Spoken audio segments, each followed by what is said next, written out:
अरे भाई वाह, मज़ा आ गया। अस्सलामुअलैकुम व्यूवर्स, आज मैं आपके लिए एक बहुत ही ख़ास फल के बारे में बताऊंगी और उसको कैसे छील कर और काटा जाता है और उसका गूदा कैसे निकाला जाता है और उससे हम क्या बना सकते हैं, तो इसके बारे में आपको बताऊंगी। ये फल है शरीफ़ा, जिसे कस्टर्ड एप्पल भी कहते हैं। बहुत ही मशहूर फल है जो कि पक कर नहायत लजीज़ और खुशबूदार हो जाता है। जायका बेहद शीरीन होता है। इसे खाते रहने से जिस्म खूब फरबा हो जाता है और जिस्म की खुश्की ख़त्म हो जाती है। शरीफ़ा गुर्दों के लिए बहुत मुफीद है। इससे न सिर्फ पेशाब खुल कर आने लगता है बल्कि गुर्दों की लागरी भी दूर हो जाती है। इससे पेशाब की जलन और सुर्खी ख़त्म होकर सुकून आ जाता है। मैदे की तेज़ाबियत के लिए शरीफ़ा मुफीद पाया गया है। ये खून के गाढ़ेपन को दूर करके खून को पतला करता है। हाई ब्लड प्रेशर में भी शरीफ़ा को मुफीद पाया गया है। बवासीर की शिकायत भी इससे दूर हो जाती है। गर्मी का नज़ला और जलनदार खांसी में शरीफ़े से फ़ायदा होता है। ख़ास तौर पर खुश्की और गर्मी से जब खांसी हो रही हो तो शरीफ़े के इस्तेमाल से नरमी और तरी पैदा होकर खांसी में सुकून आ जाता है और बलगम बासानी निकलने लगता है। शरीफ़े की पत्तियों का जोशांदा पीने से रसोली और मैदे के ज़ख़म दूर हो जाते हैं।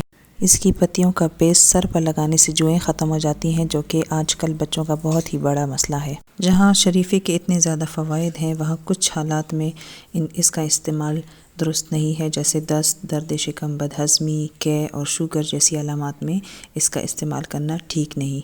फल में बहुत सारे बीज होते हैं जिनको निकालना या उससे अलग करना थोड़ा सा मुश्किल होता है, लेकिन आज की वीडियो में मैं आपको बताऊंगी कि इसको आप आसानी से इसके बीज हटा सकती हैं। देखिए, ये एक शरीफ़ा का फल मैंने लिया है और इसके ऊपर ये जो छिलके हैं ये मैं एक एक करके उतार रही हूँ। सबसे पहले आपने इसकी डंडी उतारनी है जो कि अंदर तक निकल आए। तो ये देखें, डंडी भी आसानी से ही निकल आती है। इसके बाद फिर आपने ये इसके सारे छिलके जो है एक एक करके उतारने हैं।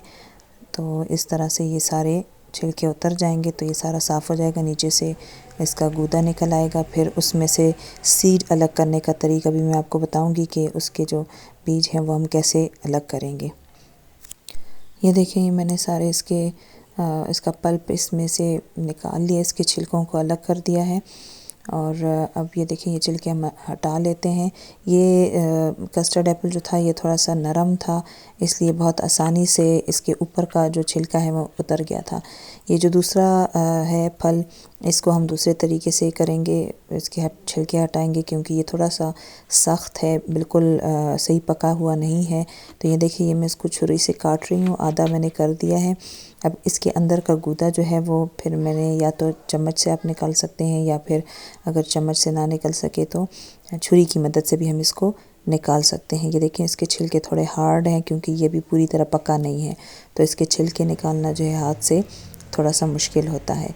तो इसको हम अंदर से जो है इसके सारा गूदा जो है वो चम्मच की मदद से या फिर छुरी की मदद से निकालेंगे। देखें, ये इसका सारा गूदा अलग हो गया है। हमने उसमें से इसके छिलकों में से निकाल दिया है। अब जो है इसके बीज जो है वो अलग करने का तरीका हमने देखना है। हमने एक ब्लेंडर ले लेना है। अगर आपके पास ब्लंट ब्लेड्स वाला है ब्लेंडर तो ठीक, वरना आप इसको आम जूसर में भी डाल सकते हैं। और अगर ये जो इसका पल्प है ये कच्चा है, बहुत ज़्यादा पका हुआ नहीं है, तो आप इसमें 1-2 चम्मच दूध के ऐड कर दें और इसको जब आप ब्लेंड करेंगे तो इसके सीड्स सारे जो है वो अलग हो जाएंगे। अब हमने इसको एक प्लेट में निकाल लेना है। सारा कुछ इसका जो गूदा है वो सीड्स अभी तक इसी के अंदर हैं, अलग तो हो गए हैं लेकिन इसके अंदर ही हैं। वो हम जब इसको प्लेट में सारा कुछ निकाल देंगे तो सीड को चम्मच के ज़रिए अलग कर देंगे एक एक करके। ये देखें, ये सारे सीड इसके बिल्कुल अलग हुए हुए हैं। अब इनको निकालना इंतहाई आसान है। ये देखें, इसको गूदे से हम अलग कर देंगे। ये सारे सीड जो हैं वो एक तरफ हम जमा कर लेंगे और गूदा इसका रह जाएगा। ये देखें, इसके सारे सीड अलग हो गए हैं और इसका गूदा जो है वो अलग हो गया है। अब आप इसको ऐसे भी खा सकते हैं चम्मच के साथ। ये बहुत मज़े का होता है, बहुत मीठा होता है। इसमें कुछ भी ऐड करने की ज़रूरत नहीं है, इंतहाई मज़े का होता है। बाकी फ़ायदे इसके अलग, लेकिन मज़े का भी बहुत होता है।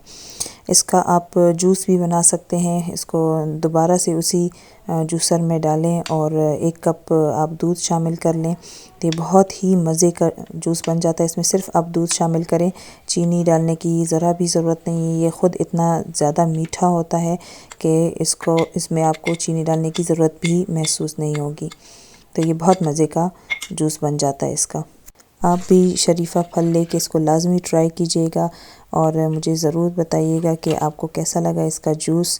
और इसका पल्प बहुत मज़े का होता है, तो ज़रूर इसको ट्राई कीजिएगा। अगर आप मेरे चैनल पर नए हैं तो मेरे चैनल को सब्सक्राइब कर दें, लाइक और शेयर कर दें, ताकि आपको इसी तरह की इन्फॉर्मेटिव वीडियोज़ मिलती रहें और टिप्स की भी वीडियोज़ मिलती रहें।